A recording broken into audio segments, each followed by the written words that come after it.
one of our biggest projects at the moment here is supporting cardiac surgeons.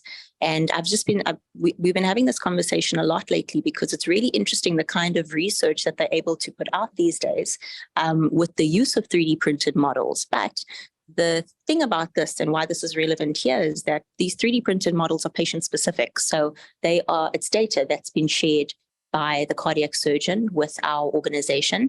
And while it's beneficial to the patient, it most certainly is, because they're in some kind of life-threatening situation. So they need to be there, right? So in a sense, it's forced, but they are willing to share their data for this reason.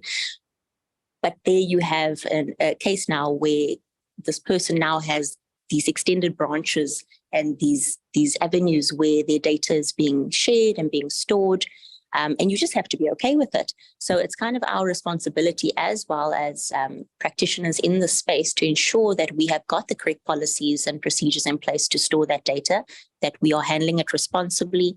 But on the other side of that, if you think down the line going forward, a possible consequence once we start adopting more technologies is that by aggregating all of this patient data and saying that, okay, in Cape Town, for example, there's a subset of patients that present with these types of 3D printed. So the MRI data might look X, then patients don't necessarily share that data with their health, with the insurance companies, right? The medical insurance companies. But now we're putting this body of knowledge also out into the research space and say this is the first time, or over a number of years, there's going to be clinical studies that involve 3D printed models of organs. And that's going to tell you the state of someone's health at a particular time. But now, knowing all of the factors, my lifestyle factors and various things about me that make me tick and that make me me, plus the supporting evidence and the data that they will now have record to in the public database, perhaps, or in the NIH database, perhaps, or some kind of medical space, you now have this collection of data that says a lot more about not just Sharice Dunn as a female woman, but now perhaps drawing parallels for future patients that say, okay, now if Ms. Togomia presents herself with these specific, what do you call it, these, you present with different contraindications or, side effects to medications and things. Should you go for a scan, you will be able to see that potentially if your heart model starts to look very similar to this subset of data, we can now start drawing conclusions, perhaps not the most accurate, and therefore, is it right that Togomia gets full health coverage for a particular condition when it appears that you may be more at risk than what you believe you are? But the data that we've collected over this region within Cape Town indicates or suggests to us that the data modeling says that you actually are at greater risk. So it's very nuanced and it becomes very complicated, and at some point we will get there. But it's really important that we become mindful of how we are sharing our data, and also asking your practitioners and people where you are, voluntarily entering those spaces and you're having to share data because you need to, but outwardly asking, what are you doing with my data? How many people, how many organizations have access to this? And thereafter, what happens to it? It's interesting. You should be curious about it naturally, but it's important for you to know, because at some point it will come back to us and we will have to understand, how do we feel about it and how will we respond? Thank you. A very pertinent question and a very, very informative response. Honestly, it has, I think, sunk in the need for individuals to know how their data is being used, what data they're inputting, where it goes, what are the rights, what rights does the user have once they've let go of that particular information. We have, Meta and their products have basically outlined in their user agreements that once you've uploaded a content, once you've uploaded information and you've inputted a data set, then that becomes their property, right? So I think it's very important for us, as Barbara mentioned earlier, to know exactly what it is that we're putting out there, in which spaces, sharing our information with who, whether it's photographs of our children, whether it is our banking details, our postal addresses, ID numbers. You get a phone call and the first question you have to answer, hello, ma'am, am I speaking to? You're already giving out your name, and it's very important to be able to know when and how that's appropriate. The question of data is increasingly looking towards ventures, capital. It's the most lucrative conversation we're having at the moment. And my next question, which is to you, Sakile, is just in terms of profit and understanding big data and profit and venture and capitals. How are we as individuals, how are we as business owners to basically mitigate this space and ensure that our own businesses are maintaining some stature of cybersecurity, online presence? What are the steps that we should be, what are the questions that we should be asking? Whether it's to enter into investment agreements or whether it's to actually be growing our own businesses and taking in people's data, which puts us at a foot with legalities. But how do you see advancement and innovation moving forward in this space? Thanks, Tova. I think for me there's two questions. The first, I'm trying to relate it to the gender-based thing, is that violence on the internet. So society itself, it reflects itself on the internet. The internet is just a tool that we use to reflect who we are, good, bad, and ugly.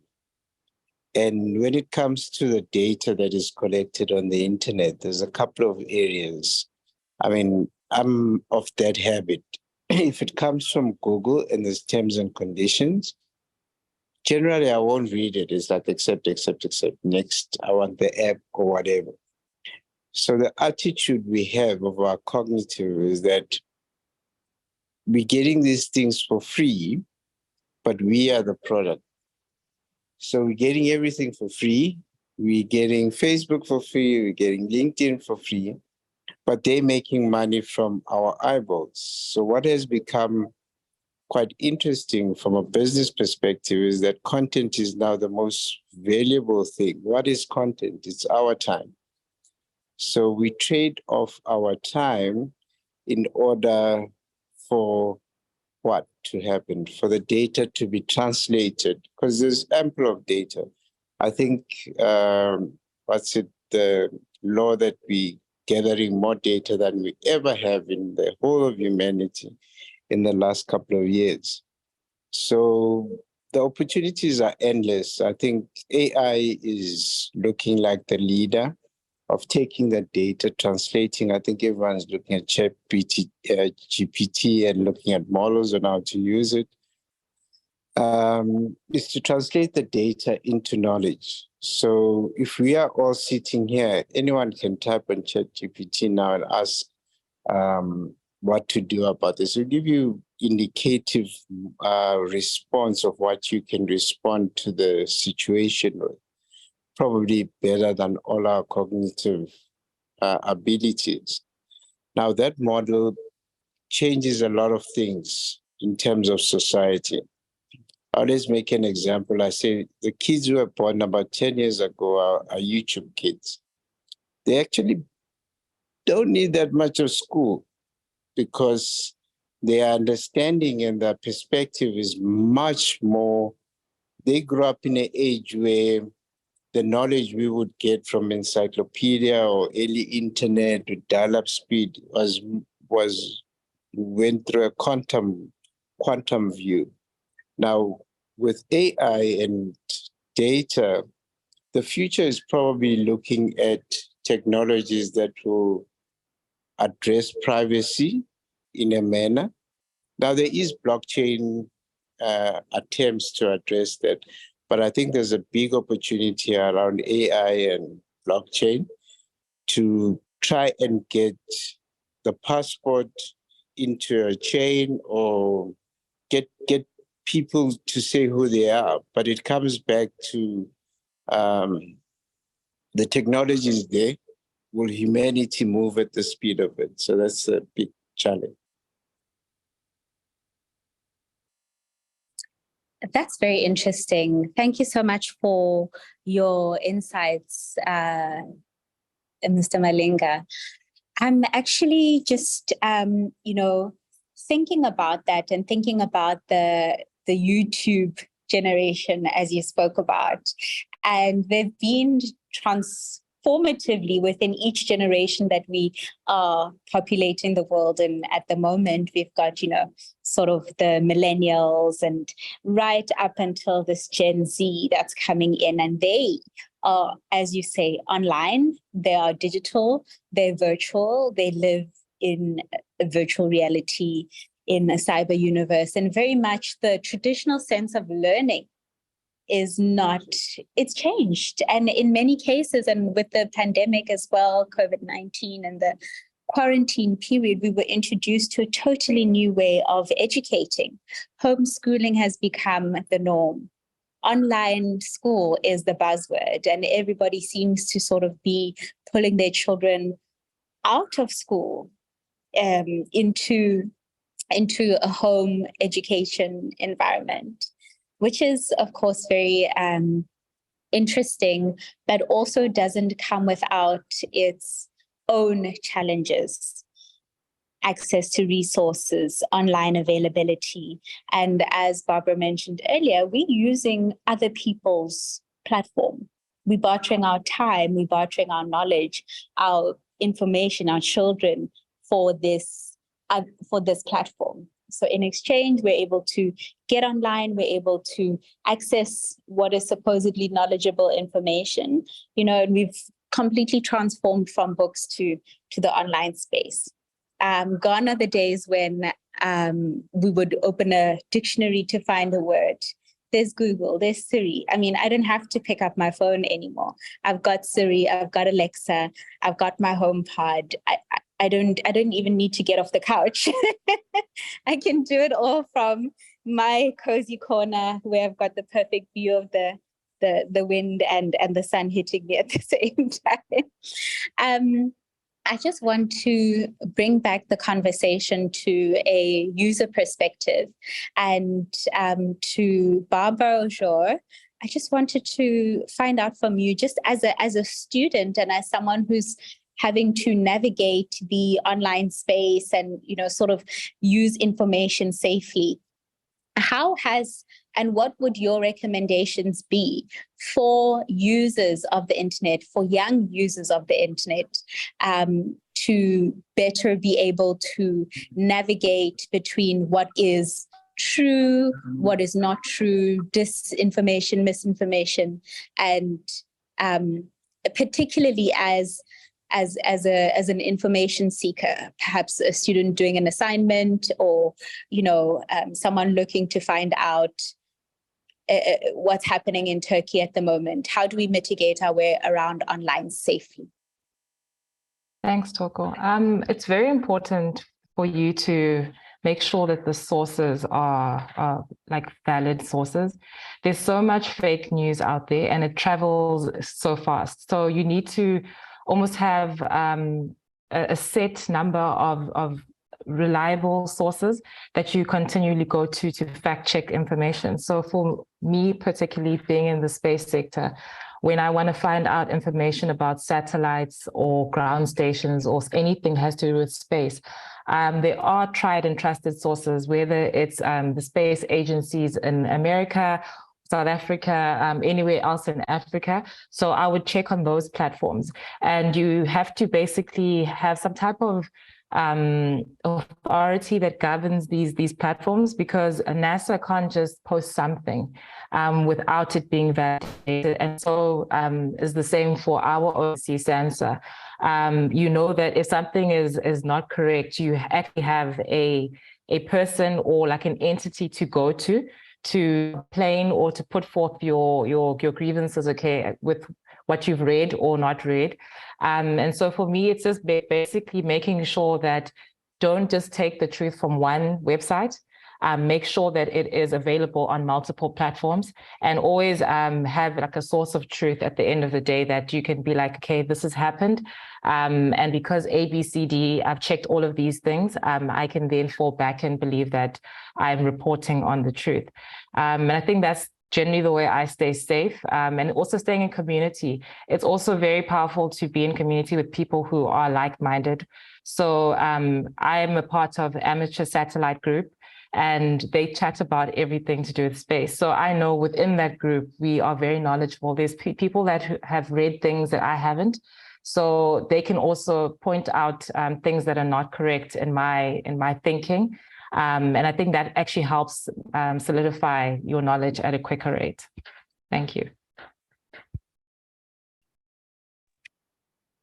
Thank you so much. That is a really, really excellent response, just in terms of the misinformation and using the internet wisely. The idea of groups, the idea of gatherings itself, is online space gatherings, is quite interesting, because you know, when we meet in these virtual spaces, we are then interacting in a way that we wouldn't ordinarily as people. I am noting one of the commenters who said, as much as data is good for business, but how will we prevent our human rights being misused? Which is very, very interesting. The use of AI is very scary, because your personal information is being collected, and somebody from another country uses your data to bully someone, and also in so doing performs criminal activities. So online spaces, online groups, and mitigating online overall has got to be something which is done, and how to do it wisely from a very young age. We should be learning how to be safe online, how to create a digitally aware generation, a digitally aware people that is able to be safe online and also take part realistically in these new advancements. So another conversation that is happening at the moment is in building an entirely separate internet structure, basically, for young people, that they would ideally, so basically having a .kids internet that is accessible for children only, where the content is moderated, it's watched, it's sort of regulated to be able to allow children to be online. And it's a very interesting model that's largely developing in Asia and Pacific East Asia at the moment, having this .kids structure. You know, a lot of the platforms now, YouTube and Netflix, do have a kids platform where children can go online and use the internet in a particular kind of way, and be connected in this way. A couple of very, very interesting comments coming out overall from the board-based discussion on the topic of data, its use, privacy, dis and misinformation. I just want to bring it back to Nashilongo and ask you, just in terms of this online gender-based violence, how do we mitigate it? How do we prevent it from happening to us? How do we report it when we see it happening to another individual? And what should we do when and if we should ever be victims of online violence, cyberbullying, online gender-based violence? How do we show our courage and actually tackle this head on? Mm-hmm. Thank you, Toko, for bringing back the conversation to me. I I think in tackling online violence, I want to pick on a point that my colleague, I think Barbara, have raised on being part of community. That it's important that when we see women, as women, we see each other, undergoing violence, particularly on platforms that we know that are toxic, such as Twitter. And I'm glad to mention this because the research have always been published about how toxic, for instance, Twitter is that we need to stand up against the bullies. That as women, particularly as human rights defenders, as academics, as activists, when we see violence happening, maybe a bully targeting a particular individual, and we know who they come after, is that we stand up for such and such person. It's important that we stand up for each other, but it's also important that even offline, that we have communities elsewhere, that you're able to relate to your colleagues everywhere else and just say, hey guys, this is happening to me, that somebody will be able to come to your rescue. So it's very important. Many times we're seeing the violence happening, targeting women politicians. I think last December it was the South African member of parliament. And that violence was happening, and we were all there to see. I think it was a private video that was leaked, and we've always been saying that, instances like that, that's somebody's right to record a video with whoever they want. The person that goes against that trust is the one who shares it. And men reports have, not just ours, have shown that men uses that for revenge when they know that there's nothing else that they can do. And that is closely related, I think, to what the gentleman with you was mentioning, that the violence that we're seeing online really replicates the violence that we see offline. Offline, we're seeing femicide, men killing women mostly. I mean, that's not, it's the majority of the cases, and we see that is happening online.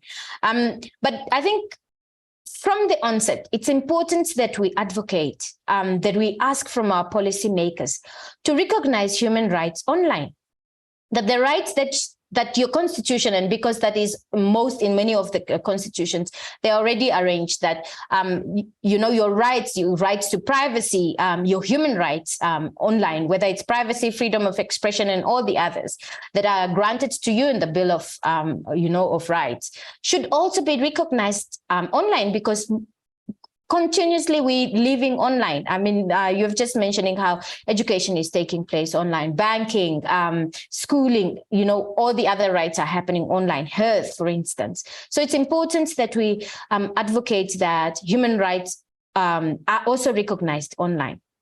Right? Without that, we're seeing that many of the policies or legal frameworks, whether they're sandboxes or larger rights offline, are not recognizing whatever happens to you offline.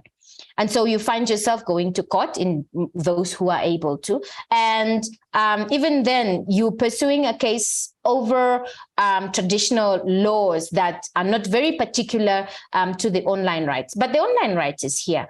The online space, rather, is pretty much here. And by the look of things, doesn't look like it's going to go away. But I also wanted to reflect that with the awareness and getting everybody else to, to stand together, that awareness should not be only left to activists, advocates, NGOs, for instance. There got to be bigger intervention, for instance. We need platforms, your Facebook, your Twitters, to avail budget that helps at national level in the implementation of such projects. Yes, we can always say, yes, maybe at university level or even at formal education level, we are improving curriculums to a certain extent covers the online aspect. But we're seeing more and more, for instance, of misinformation coming from communities that are not of school age. My grandparents, for instance, my aunties that lives in the village are the most ones that will share, misinformed information, and some of those has, to a large extent, they are very gendered. So, and in that genderism, there's a lot of, lack of security, lack of safety. We're seeing a lot of phishing. We see a lot of scamming as a safety issue online. And those, we're seeing the victims are people who are out of university or out of school age. So it's important that there's not just national budget, but platforms, your Meta, your Twitter, your whoever owns a platforms contributes even at national level to programs that educate public. Yes, we know that they tell us these are our community standards. They exist here and there. They are available on this link and wherever. But are those accessible to people in their languages that they can protect themselves, that they're able to ensure safety at personal level? In most of the cases, no. So there's got to be a lot of ways that we can deal with safety. We can deal with the topic of safety, and that cannot be only done from one perspective. So community has at community level, there's responsibility. Government has a responsibility. The regulators have responsibility. Academia has a responsibility. Advocates has a responsibility. We have always been grateful, for instance, at grassroots level, and I think most of the region, for Internet Society, for availing most of their grants that you're able to access and apply and raise out and run campaigns, for instance. And at Internet Society, the Namibia chapter, for instance, we're able to do some of those campaigns. And we've also done research for local input again on safety online. We're also happy to see that other organizations are also doing research, for instance, on safety for children. But what I'm saying is that that kind of work should not be only left to a particular stakeholders. We need private sector. We need the telcos, because they shouldn't be only happy to take our data when we are buying data and credit and we are on social media, but they should be able to invest at local level into the education, into their awareness. We want to see awareness being run by telcos themselves. And not only, come and speak about phishing when they know it's affiliated or their name is particularly directed. So there's a lot of things that needs to be done, and that needs to be done by all stakeholders and everybody in the digital ecosystem. Thank you. Let me end here again, Toko, and hopefully I can get a chance to come back again. Thank you so much. And we do hope that you get a chance to come in. Just looking at the time, we've got about 25 minutes left, and we do have to make a hard stop on the half hour. So just on that, we are going to open up the floor to questions. And the way the discussion will go is just an open forum. So please raise your hand. We will give each participant 2 minutes to make their comment, or if they've got a question, please direct your question directly to the panel member you would like to answer the question, whether the panelists here live with me or the other panelists online. And we will just get through as many as we can before we have to wrap up the conversation. The first hand, I see Abia Shiguera has got her hand up. Abia, could you please unmute yourself, and we look forward to your comment. Hello, can you hear me? Yes, we can hear you. All right. I just have 2 questions that I wanted to ask. When we say somebody is being bullied online, because how do we categorize this bullying? Because you find where we have what we call freedom of speech, where somebody has to give their opinion if that person is doing a bad thing, but sometimes it can come out harshly, and it might cause that individual to have maybe a problem of mental health. How do we handle that? Because if we're saying bullying, sometimes we find that we categorize that also as bullying, but somebody's just giving it out. So I'm just actually giving it out to all the panelists. Anybody can answer. And then the second one was on when we look at European countries, specifically Sweden, which I'm a bit familiar with, you would see that they have a lot of, when it comes to internet bullying, most of the, especially in high schools, and they are always being bullied on body shaming on the clothes they are wearing. And when we come here to Africa, it's not really, most of the time is done offline, not so really online. So now, where do we come in to actually regulate this and say, oh, okay, so who do we report to? Is there a center for this? If it's done offline, if it's online, where do they report this? Because sometimes it becomes a problem. Yes, the evidence can be there, but what if I'm also good, I bully you, and then I just remove everything? How do we trace it, especially on tracing? How do we trace this if it's not where to be found? If I just bully you and then I remove everything and there's no trace? The third question, that's the last one. The third question is, when we come to telecommunications, especially we have MTC, we have MTN, we have all this. We give them our data. Sooner or later, they would want, like what we're having here in my country, they want people to also give their biometric information and all that. So how are we benefiting? Because when you come, if you're collecting data, obviously it will be given to AI. AI is just where you put in a lot of data and then it sees how it's gonna, it's actually a machine. In other words, it's a system where you just give it data and then from there it starts to actually see, like, on like how he was giving an example of the chat GF that people are using now. Like most people are lazy, but now how, as a person like me, how do I benefit?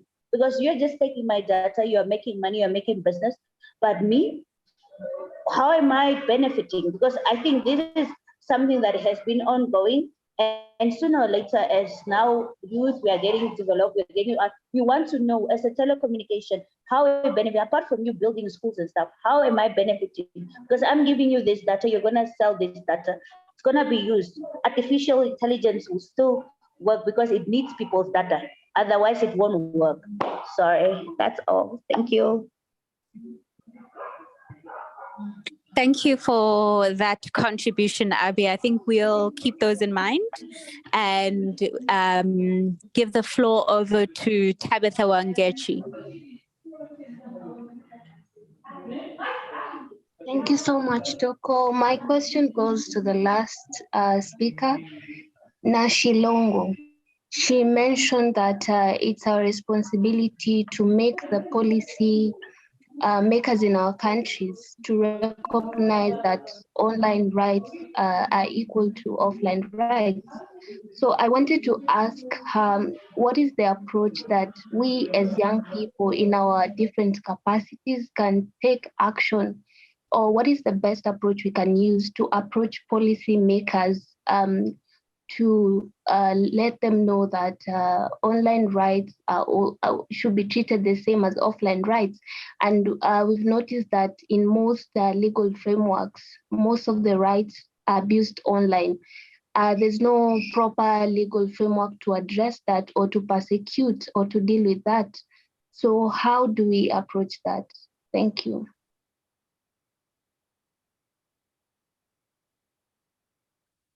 Okay, thank you for that. Let us take two more from Priska Makandwere. All right, thank you very much. Mine isn't a question as such, but I think I just need an advice. So suppose there's an online application that receives complaints of people of GBV. So this online application is there to receive and it compiles all the reports. So how best can you reach out to these people? Okay, suppose it's not only like online violence, online GBV, suppose it receives both the online GBV and also offline. So how best do you reach out as you being an advocate and owner of that application? How do you reach out to these people, like helping them either physically or in any other way. Okay, suppose there's also maybe a chatbot. You can, like there's some AI whereby it would maybe help that victim to have someone else to talk to. Yeah, that includes an AI, like the way ChatGPT is, which answers for whatever questions on that. So my advice is, how best can you reach out to these people, either physically, or how best can you help these people? Yeah, thank you. Thank you. And we'll take the last question from Valerie Yeager. Good evening, Toko. Please let me know that I'm audible enough. Can you hear me? Yes, we can hear you. Oh, thank you so much. And good evening, everyone. My name is Valerie. I think for me, it's more like a question and a contribution. And I really like what the presenters presented, but specifically to Nashilongo. I liked when she talked about policy intervention and how, from a legislative perspective, then how can we contribute? Being a lawyer myself in Kenya, one thing I've realized, here in Kenya, we had Janett do a training on the politicians, the female politicians, and just running them through how online gender-based violence is seen in the country. But I think what maybe we can do as an addition is to find in those spaces of training where we're training the online politicians to know what exactly to look out for, also have policy drafters in the room, and also having people who have been trained in lobbying. Because when it comes to legislative action, especially now in the context of Kenya, where I live, is that, first of all, it's the step of having the knowledge. So now through the training, the female politicians have the knowledge of how to counteract online gender-based violence. But then it moves to, are they able to draft the policies that are required, or to be able to draft bills and legislation that they can then put forward in their various parliaments. So I think it's really worth looking at it in terms of when we're doing capacity development and raising awareness, just also having necessary people in the room, for instance, now to push the report and the policies and the bills forward, to ensure there's now maximum action in terms of implementation and how to move forward in this digital space. Thank you. Thank you, Valerie. I'm just going to go over the questions again, and I'm going to pose the first two to potentially our expert on this particular topic. Nashilongo, I would like to ask you the questions that came from our first respondent, which was, firstly, what are the different types of online violence, online gender-based violence? Where could one go to specifically find out whether a particular crime does indeed constitute, or particular act does indeed constitute an act of gender-based violence online, or is indeed cyberbullying? And where does the law stand in terms of these legal frameworks? How do we report these? Who are online transgressions accountable to? Thank you, Toko, and appreciate the interactions from our colleagues who are joining us for this meeting. I in relation to the types of crime or online violence that exist, I think what we know, for instance, from a lawmaking, or from at least a law, what we have observed from the laws that we've studied, is that the violence in particular might not necessarily be named or be listed. I was hoping to get to, for instance, a provision within our Communications Act that has been that to a certain extent speaks on the violence against women, and I hope I will get a chance to do that. It also become very problematic for the laws when they list a crime. It's like in an ordinary crime prevention law. You don't have stabbing of a knife or whatever constitutes as a crime, but we know that when the violence happens to you as a woman, you would know how it feels. When you are bullied, for instance, when you are sextorted, when you are being trolled, when targeted hate speech is directed towards you, when your identity is stolen online, when memes are made against you and they are very they are of discriminatory nature, when photos of you naked, whether you took them, however way you took them, and they're being shared without your consent, when somebody is impersonating you, when somebody is body shaming you or doxing you, when somebody is making sexist and misogynistic jokes, or when somebody is cyber stalking you, as a victim, only you can feel that. And this is what we know, that why the violence or lack of safety online and how it happens, and how it is not being reported, is because most of the time the victim is also not aware. They're not even aware, where do I go when I'm made to feel that, when I'm made to feel this. So these things happen. When it happens, it's important for us to raise awareness and share that when these things happen, please know that it's not normal. Nobody has the right to do that to you. It is not okay.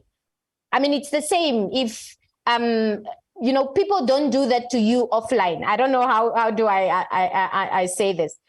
People don't walk up to you in your street or come to your house and just say you are fat or you are whatever, and you say it's okay. So if it's not okay offline, it is not okay online.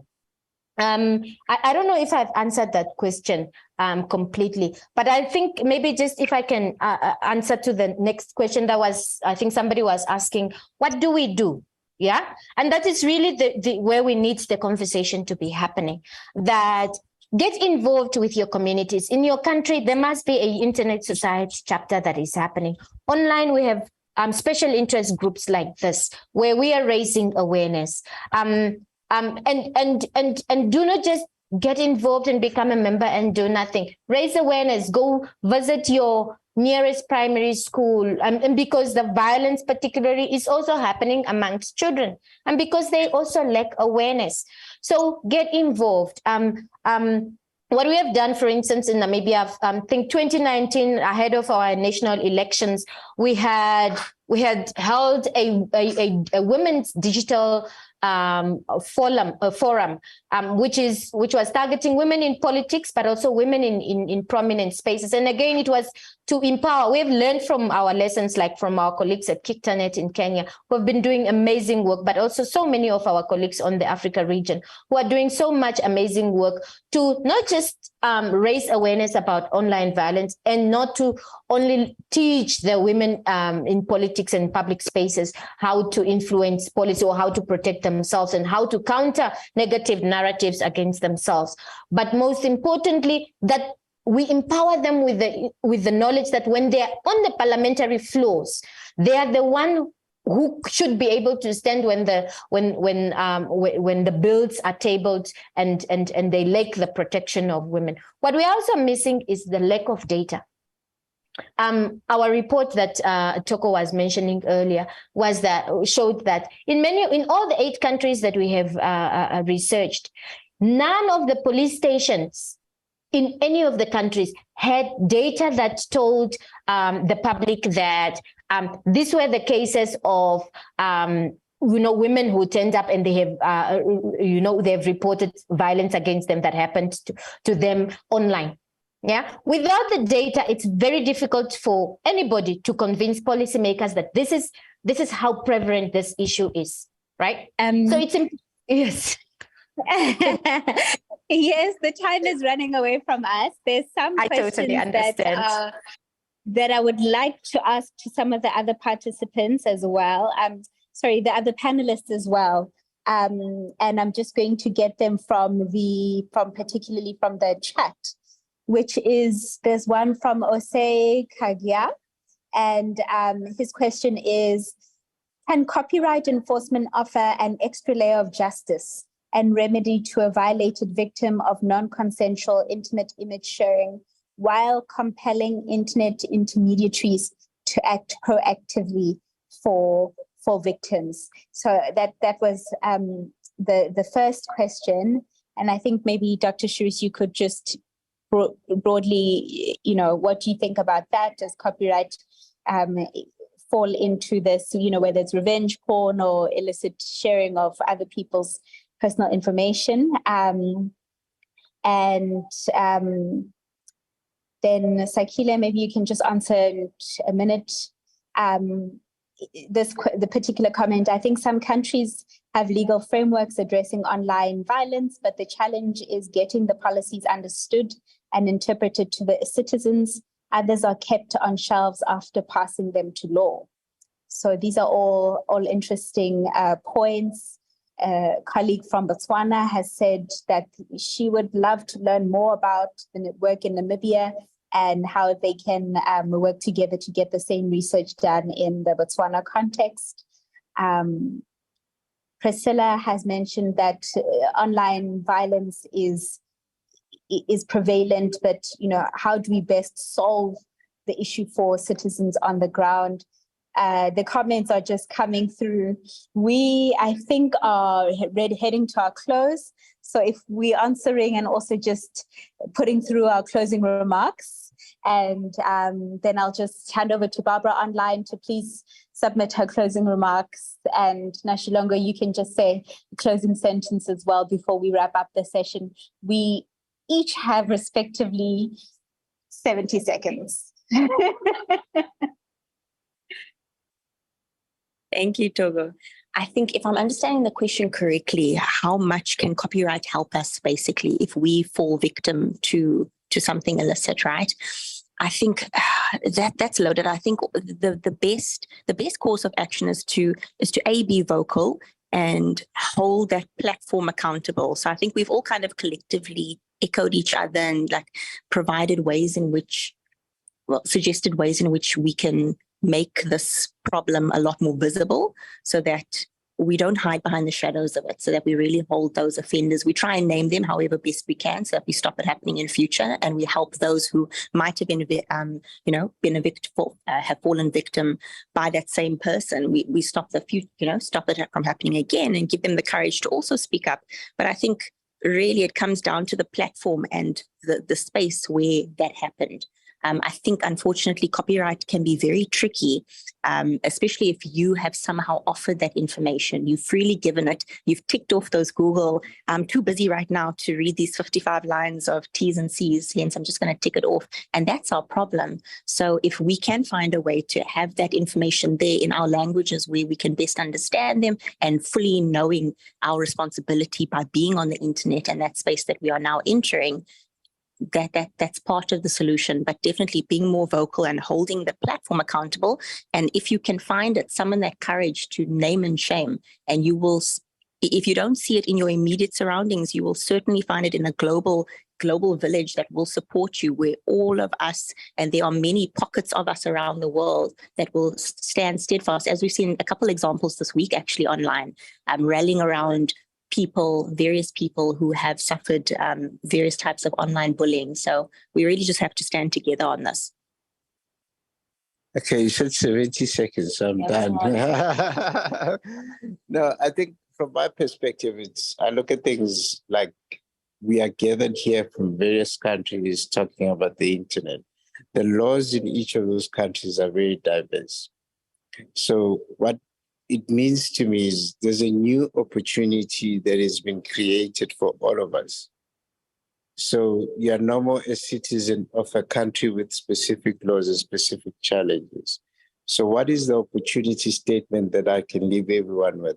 Listen, guys, this is probably the best time for humanity. There will be bad, but in the gender violence online, there lies an opportunity. Get people to spend more time. I think one of the frustrating things I have about Africa is we don't tell our stories. We used to sit around the fire and the grandmother would tell our stories. To create the spaces that are the tweeters, the future tweeters, you can do it. Especially the younger amongst us, to go there, and whatever country you are in, the world has become so small that the negative needs to be addressed, but the opportunity is you got I mean, you're speaking to people in Cape Town, wherever else in the world that is the opportunity to address the negative, because it will always be amongst us. Thank you so much, Sakile. Barbara, if you're online, could we just have the last 70 seconds from you? Okay, cool.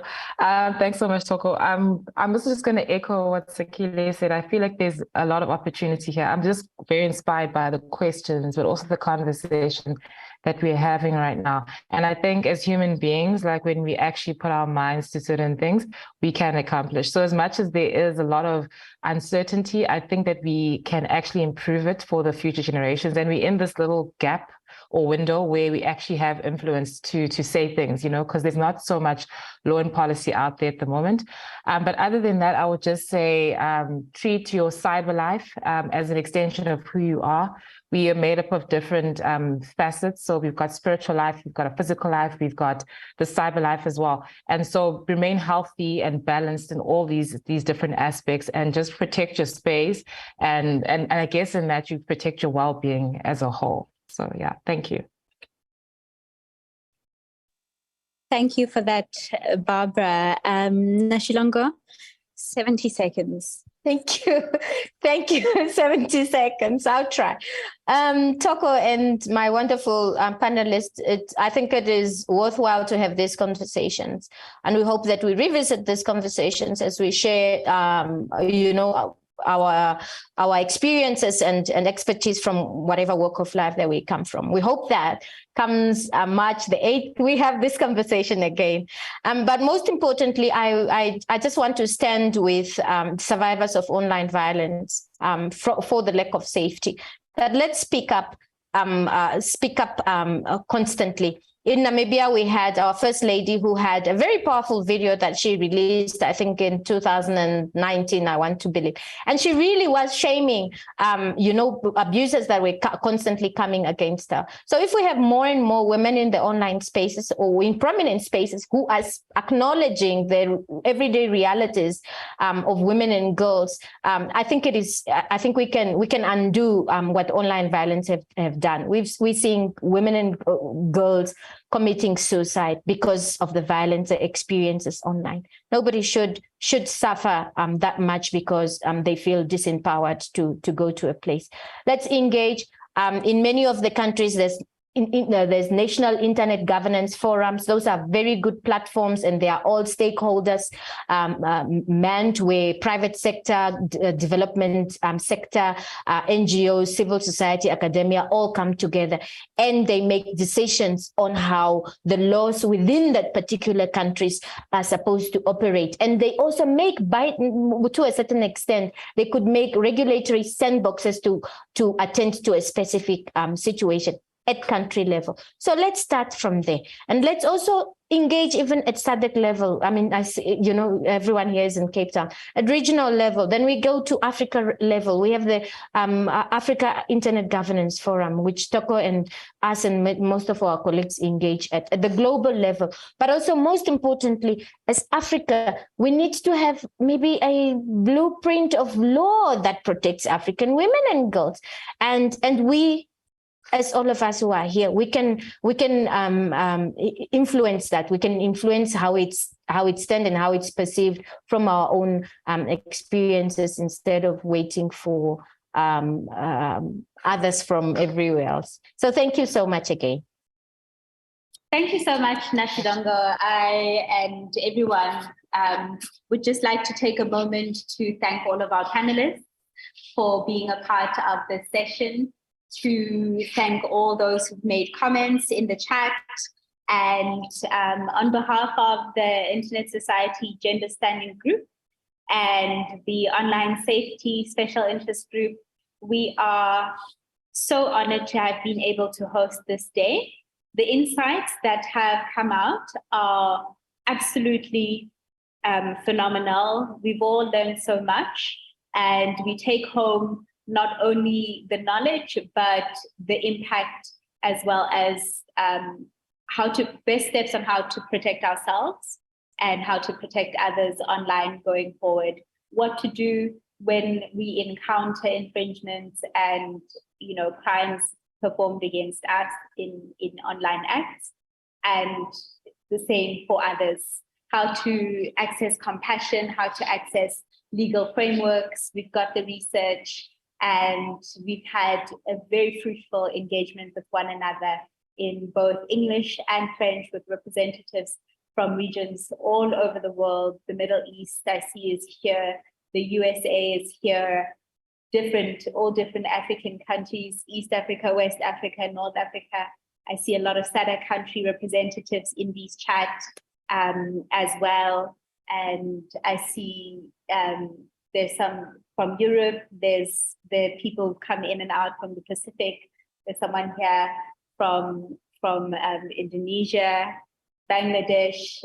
Thank you everyone for being a part of this session. We are hugely, hugely grateful to have been able to host this webinar on the 7th of February, 2023, celebrating, empowering, enabling Safer Internet Day. And hopefully it doesn't end here. Good night, and see you all again very soon.